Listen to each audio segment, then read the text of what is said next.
Hello friends, இன்றைக்கி நம்ம இந்த வீடியோவில் என்ன பார்க்க போகிறோம்னா எங்ககிட்ட இருக்கக்கூடிய ஒரு 200 வாட் ஸ்பேஸ் ஹீட்டர். அது எப்படி ஹீட்டரோட கண்டிஷன் செக் பண்ணுறது, அதெல்லாம் ஹீட்டர் நல்லா இருக்கா இல்லையா, என்னென்ன கண்டிஷன்லாம் இருக்குதுன்னு சொல்லிட்டு ஓவராலாக பார்க்கலாம். அது இல்லாமல் நம்மளுடைய ஹீட்டருடைய ரெசிஸ்டன்ஸ் வச்சு எப்படி நம்மளுடைய கரண்ட் எவ்வளோ எடுக்குன்னு சொல்லிட்டு கால்குலேஷன் பேசிக்காக போட்டு காட்டுறேன் எப்படின்னு சொல்லிட்டு பாருங்கள். ஒரு பிகினர் லெவலுக்கு ரொம்ப யூஸ்ஃபுல்லாக இருக்கும். இதெல்லாம் நம்மளுடைய ஹெச்டி பேனல் யூஸ் பண்ணக்கூடிய ஒரு டிஃப்ரெண்ட்டான ஒரு ஸ்பேஸ் ஹீட்டரு. நம்மளுடைய ஹெச்டி பேனல் வார்ம் கண்டிஷன் வைக்கிறதுக்கோசம் யூஸ் பண்ணுவாங்க. இப்போ நம்மக்கிட்ட ஒரு மல்டிமீட்டர் இருக்குது, ஃப்ளூக்குடைய 115B ப்ளஸ் டிஜிட்டல் மல்டிமீட்டர் இருக்குது. நாங்கள் எப்பவுமே இந்த பிராண்ட் தான் யூஸ் பண்ணோம். அதெல்லாம் அக்யூரேட்டாக காட்டும் மற்ற பிராண்டை விட. பட் இதில் எப்படி நம்ம ரெசிஸ்டன்ஸ் செக் பண்ண போகிறோம் ஹீட்டர்னு பார்த்தீங்கன்னா நம்மளுடைய ஹீட்டரில் 2 எண்டு இருக்கும். ஒன்று இப்படி பார்த்தீங்கன்னா இப்படி தான் இருக்கும். ஒரு எண்டு ஸ்டார்டிங், ஒரு எண்டிங் லீடிங் க்ளோஸ் இப்படி வைண்டிங் பண்ணியிருப்பாங்க. அதில் நம்ம ஃபேஸ் நியூட்ரல் கொடுத்திங்கன்னா நம்ம ஹீட்டர் ஆன் ஆகிட்டு நமக்கு ஹீட்டை ப்ரொடியூஸ் பண்ணும். இதுதான் பேசிக்காக ஹீட்டரோட ஃபங்க்ஷனு. இப்போ நம்ம எப்படி ரெசிஸ்டன்ஸ் எப்படி மெஷர் பண்ண போகிறோம்னு பார்த்தீங்கன்னா, நம்மளுடைய மல்டிமீட்டர் ஓம்ஸில் போட்டுக்குங்க. ஓம்ஸில் போட்டுட்டு இங்கே பார்த்தீங்கன்னா 2 எண்டு லீட் இருக்குது பார்த்தீங்கன்னா, ஸ்டார்டிங் அண்ட் எண்டிங்.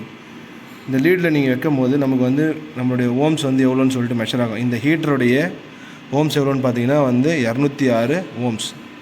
ஓகேங்களா? இப்போ பார்த்தீங்கன்னா நான் 2 எண்டு போட்டிருக்கேன். எப்படின்னு உங்களுக்கு தெரியுதுங்களா? 206 ஓம்ஸ் இருக்குது. இந்த 206 ஓம்ஸ் வச்சு இந்த ஹீட்டரில் எவ்வளோ கரண்ட் போகுது நம்மளால் கண்டுபிடிக்க முடியுமா அப்படின்னு சொல்லிட்டு இந்த வீடியோவில் பார்க்கலாம். அதுக்கான ஒரு கால்குலேஷன் பேசிக்காக நான் எக்ஸ்பிளைன் பண்ணுறேன், அதையும் போய் பாருங்கள். இதில் பார்த்தீங்கன்னா நம்மளுடைய ஓம்ஸில் போட்டிருக்கேன். நம்ம டிப்ளமோ அல்லது +1 +2லாம் படிச்சிருப்பீங்க, ஓம்ஸில் படிச்சிருப்பீங்க. அதில் பார்த்தீங்கன்னா நம்மளுடைய கரண்ட் ஒரு சர்க்யூட்டில் எவ்வளோ போகுதுன்னு கண்டுபிடித்து I = V/R, voltage /R resistance போட்டிங்கன்னா நம்ம சர்க்யூட்டில் போகக்கூடிய கரண்ட் எவ்வளோன்னு கண்டுபிடிக்கலாம். அதே போல் வோல்டேஜ் தேவைன்னா கரண்ட்டின் மல்டிப்ளிகேஷன் ஆஃப் ரெசிஸ்டன்ஸ். அதே போல் ரெசிஸ்டன்ஸ் தேவைன்னா வோல்டேஜ் கரண்ட் எவ்வளோ போகுது சர்க்யூட்லன்னு பார்த்தீங்கன்னா நமக்கு எவ்வளோ கரண்ட்டு, வோல்டேஜ் அப்புறம் ரெசிஸ்டன்ஸ்னு கண்டுபிடிக்கலாம். அது எப்படின்னு சொல்லிட்டு இந்த வீடியோவில் பார்க்கலாம். ஆல்ரெடி நான் இங்கே மெஷரிங் பண்ணது எவ்வளோ வந்துச்சுன்னு பார்த்தீங்கன்னா ஒரு வாட்டி மெஷர் பண்ணி பார்த்துருவோம். 206 ஓம்ஸ் இருக்குது. ஓகேங்களா? இப்போ நம்ம அந்த 206 ஓம்ஸ் வச்சு கரண்ட் எவ்வளோ போகும், அதெல்லாம் வோல்டேஜில் எப்படின்னு சொல்லிட்டு இந்த ஃபார்முலா அப்ளை பண்ணி பார்க்கலாம். இப்போ நம்மளுடைய மெஷரிங் ஓம்ஸ் எவ்வளோன்னு சொல்லிட்டு ஓரளவுக்கு போட்டு வச்சுட்டேன். இப்போ I = V/R நம்ம அதை போட்டால் எவ்வளோ கரண்ட் போகுதுன்னு சொல்லிட்டு கண்டுபிடிக்கலாம். அது இல்லாமல் நம்ம ஆன் பண்ணி செக் பண்ணலாம் எப்படி கரண்ட் போகுதுன்னு. ஆக்சுவலாக 230/205 ஓம்ஸ் போட்டிங்கன்னா மினிமம் ஒரு 1 ஆம்ஸ் போகும். சம்திங் 1 ஆம்ஸ் கிட்ட 1 ஆம்ஸ் போகும். சாரி,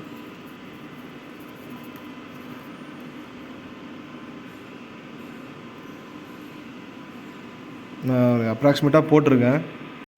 ஹலோ ஃப்ரெண்ட்ஸ், இதில் பார்த்தீங்கன்னா நம்மளுடைய கரண்ட் கண்டுபிடிக்கிறதுக்கான ஃபார்முலா, வோல்டேஜ் அப்புறம் ரெசிஸ்டன்ஸ் எப்படி கண்டுபிடின்னு சொல்லிட்டு நான் டீட்டெயிலாக போட்டிருக்கேன். இதில் பார்த்தீங்கன்னா I = V/R போட்டிங்கன்னா நமக்கு ஒரு ஹீட்டரில் போகக்கூடிய கரண்ட் எவ்வளோன்னு தெரிஞ்சிடும். அதே போல் வோல்டேஜ் தெரியணும்னா I × மல்டிப்ளிகேஷன் ஆஃப் R போட்டிங்கன்னா நம்மளுடைய சர்க்யூட்டில் ஹீட்டரில் போகக்கூடிய எவ்வளோ வோல்டேஜ்னு தெரியும். அதே போல் ரெசிஸ்டன்ஸ் தெரியணும்னா வோல்டேஜ் கரண்ட் போட்டிங்கன்னா ஒரு ஹீட்டருடைய ரெசிஸ்டன்ஸ் எவ்வளோன்னு தெரிஞ்சிடும். இப்போ நான் ஆன் பண்ணியிருக்கேன்.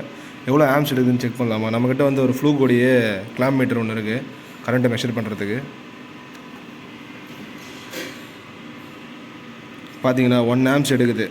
நம்ம போட்ட கால்குலேஷனும் கரெக்டாக இருக்குது. இப்போ 1 ஆம்ஸ் எடுக்குது. 200 வாட்ஸ் உள்ள ஹீட்டர் 1 ஆம்ஸ் கரண்ட் எடுக்குது. அதுக்கான ஃபார்முலாஸ்லாம் நான் கொடுத்துருக்கேன்.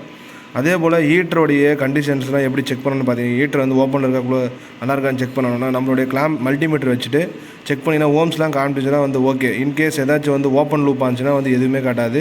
ஓஎல்னு நம்மளுடைய மல்டிமீட்டர் காட்டும். நல்லா இருந்துச்சுன்னா உங்களுக்கு எவ்வளோ ரெசிஸ்டன்ஸ்னு சொல்லிட்டு மெஷர்மெண்ட்டில் காட்டும். இதுதான் ஃப்ரெண்ட்ஸ் நம்மளுடைய ஹீட்டருடைய கண்டிஷனை செக் பண்ணுறது. இது போல் மல்டிபிள் நம்பர் ஆஃப் ஹீட்டர் இருக்குது. இது ஒரு பேசிக்காக ஒரு ஸ்பேஸ் ஹீட்டரு. பட் இதே டிசைன்லேயே நிறைய டைப் ஆஃப் ஹீட்டர்லாம் இருக்குது. நீங்கள் இண்டிவிஜுவலாக செக் பண்ணணும்னா இப்படி தான் பண்ணணும். அதே போல் சீரிஸ்லாம் இருந்துச்சுன்னா கண்டிப்பாக பிரித்து விட்டுட்டு சீரிஸ் பேரல் கனெக்ஷன்லாம் பண்ணுவோம் ஹீட்டர்லேயே. Delta connection, star, different type of connection. அது போலலாம் பண்ணணும்னா நீங்கள் இண்டிவிஜுவலாக ஒவ்வொரு ஹீட்டருடைய டெடிகேட்டட் லைனை பிரித்து விட்டு தான் செக் பண்ணணும். அப்போ தான் உங்களுக்கு அக்யூரேட்டான ரீடிங் காட்டும். இதுதான் ஃப்ரெண்ட்ஸ் ஹீட்டருடைய கண்டிஷன் செக் பண்ணுறதுக்கான ஒரு ஈஸியஸ்ட் மெத்தடு. அதெல்லாம் போகக்கூடிய கரண்ட் எவ்வளோன்னு சொல்லிட்டு கண்டுபிடிக்கிறதுக்கான ஃபார்முலாலாம் கொடுத்துருக்கேன். இந்த வீடியோ பார்த்து ரொம்ப நன்றி ஃப்ரெண்ட்ஸ். தேங்க்யூ.